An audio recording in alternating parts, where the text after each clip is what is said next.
বাড়ি থেকে একজন স্টাফের সঙ্গে কথা বলছি আমি। ফোনে কথা বলছিলাম, ফোনটা কেটে দিয়েছিল। তো শোনা যাক কি বলেছে।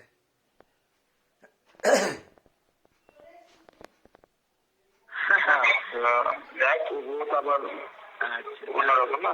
ঠিক আছে, না না, এখন আমার ব্যাপারটা হয়েছে কি, ওদের চিফ ম্যানেজার আর বিশালের ওরা নিজেদের উপর নিয়ে নিয়েছে প্রেস্টিজের ফ্যাক্টর হয়ে গেছে আর কি। হ্যাঁ, এটা বরুণ সাহা না হলে আমি হতো না খবরটা। ডিজিএস কলকাতায় কালকে ডিজিএস হেডকোয়ার্টারকে ফোনে কথা বলেছি, বরুণ সাহা খুব ঘনিষ্ঠ। কেন সঙ্গে সঙ্গে জানাতে বলছি, কোনো খারাপ খবর থাকলে আমি দরকার হলে কলকাতা চলে যাবো, একদম যতটা করা সম্ভব। যদি ঠিক থাকে, আমার না ঘাটায় তো আমি আর কোনো ঘাটাঘাটি করবো না। টাকা তো আমি ছাড়বো না, সেটা আলাদা ইস্যু, সেটা পরে হোক বা যা হোক। এই মুহূর্তে আমি আর কিছু ঘাটাঘাটি করতে পারছি না। আমি অ্যাকচুয়ালি আরও বিভিন্ন জায়গায় একই কথা তো বলতেই হয়েছে।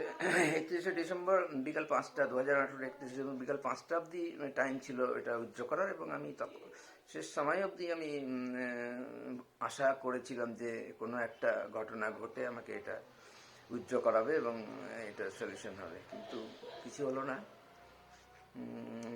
হবে প্রেস্টিজ ফাইট হতে পারে, ইগোর ব্যাপার হতে পারে, কিন্তু প্রথমে তো এটা ছিল না। সামান্য পুলিশে জানার জন্য তাকে ডেকেছে, তার এই লোকটা যে কথা দিয়ে কথা রাখেনি, এগুলো তো ফ্যাক্টর তো বলেছি এর আগের দিন আমি। এগুলো কেউ জানে না, ওই কথাটা কেউ জানে না। চিফ ম্যানেজার প্রথম দিন অফিসে ঢুকে যে বাঘের মতো করে সবাই ঠিক সময় অফিস আসবে, ওইটার উত্তর দিয়েছিলাম। এবং আরও অনেক কথা হয়েছিল, উনি ঘুরে ঘুরে আসছিলেন বারবার, টিকিট ছুড়ে দিয়েছেন, আমি উত্তর দিয়ে দিয়েছি। এখন উত্তর দেওয়ার অনেক স্কোপ আছে। কে 5 মিনিট 10 মিনিট আসতে কার দেরি হয়ে যায় কোনো কারণে, সে দিনের শেষে 1 ঘন্টা 1.5 ঘন্টা 2 ঘন্টা বেশি থাকতে বাধ্য হয়, থেকে যায়। সে যদি আসার সময়টা ঠিকঠাক ধরে, তো আমি সেটাই বলেছিলাম যে যাওয়ার সময়টা ঠিক মতো দেখবেন। প্রথমে হ্যাঁ বলে দিয়ে পরে ওটাকে পাল্টাতে চেয়েছিল যে কেন যাওয়ার সময়টা দেখতে পাবে না। তো এটা কী বললাম আমি, তখনও তো আমি প্রস্তুতি নিচ্ছি, কিন্তু এটা তো প্রস্তুতির একদম শেষ দিকে। এতদিনে তো স্যাংশন হয়ে গেছে অলরেডি। 26শে নভেম্বরের পরে আমি তো ডিসেম্বরে গেছি লিভ অ্যাডজাস্ট করতে।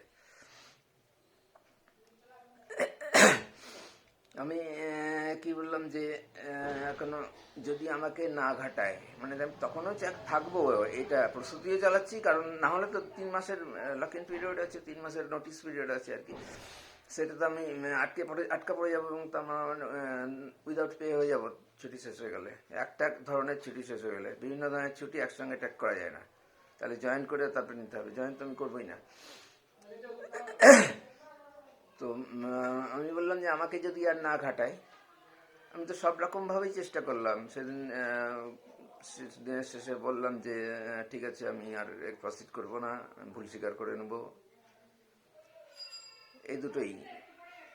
টাকা ছাড়বো না, যে কেউ বলে দিলাম যে টাকা তো দিতেই হবে, এভাবে টাকা কেন চুরি করে টাকা নিয়ে চলে যাবে। তো এই তো স্বাভাবিক কথাই বলেছি। কিন্তু এই ছেলেটা যে যার সঙ্গে কথা বললাম, সেই সবচেয়ে বেশি সাহায্য করেছিল, সবচেয়ে বেশি অ্যাক্টিভ ছিল যেদিন চুরি হয় সেদিন, টাকা খোঁজার ব্যাপারে। কারণ ও ক্যাশে কাজ করার এক্সপার্ট, ক্যাশ থেকে গেছে। আমাকে যেহেতু ওখান থেকে পাঠিয়ে দিয়েছে আগের চিফ ম্যানেজার, তার রাগ হয়েছিল। উনি রেগুলার বকবেন আমাকে বারবার করে বিনা কারণে, যে আমি সারা জীবনে 3বার মাত্র বকা খেয়েছি, 2বার, একবার স্কুলে আর 2বার বাড়িতে। সেখানে বকা রোজ কেন খেতে যাবো কোটার মতো, যে 2বার করে বকা। বহু ভালোভাবে বলেছি, ওনার পছন্দ হলো না যখন আমি প্রতিবাদ করলাম, নিচে ক্যাশে পাঠিয়ে দিলেন। এমনিতে বাকি সব ওনার ভালো ছিল, খুবই ভালো ছিল। তো ম্যানেজারদের বা হেড অফ দ্য ডিপার্টমেন্টের এরকম হয়, আমার অভিজ্ঞতা আছে, এগুলো বিভিন্ন জায়গায় বলছি। তো ওই ছেলেটা সে পাল্টে গিয়ে এমন হয়েছে যে সে ফোনটা কেটে দিয়েছে। শুরুতে যে জায়গাটা ধরলাম না, ভয়েস রেকর্ডে আছে, ফোনটা কেটে দিয়েছিল কথা বলতে বলতে। তারই উত্তর দিল যে ফোনটা কেটে দিয়েছিলাম, চিফ ম্যানেজার এই কাছাকাছি এসেছিল বলে। বুঝে নেবে যে আমি আমার সঙ্গেও কথা বলছে, তার মানে তার উপর চাপ বা কিছু আছে, কারণ তো একটা আছেই। যে সবাই চুপ করে থাকলো, এতগুলো স্টাফ, আর মালদা ডিস্ট্রিক্টে এত স্টাফ, তখন 38টা ব্রাঞ্চ ছিল মালদা ডিস্ট্রিক্টে। মালদা ব্রাঞ্চে প্রায় 40টা মতো সব ধরনের সব ক্যাটাগরির স্টাফ নিয়ে 40টা মতো ছিল। তো কেউ একটা কথা বলেনি এবং আমার সমর্থনে একটু মুখ তুলেও হেসে কথা বলেনি যখন আমার এরকম হলো যে চক্রান্তটা ইমপ্লিমেন্ট করা শুরু হলো। কাজেই কী করে পাল্টালো এই ছেলেটাও আমি জানি না।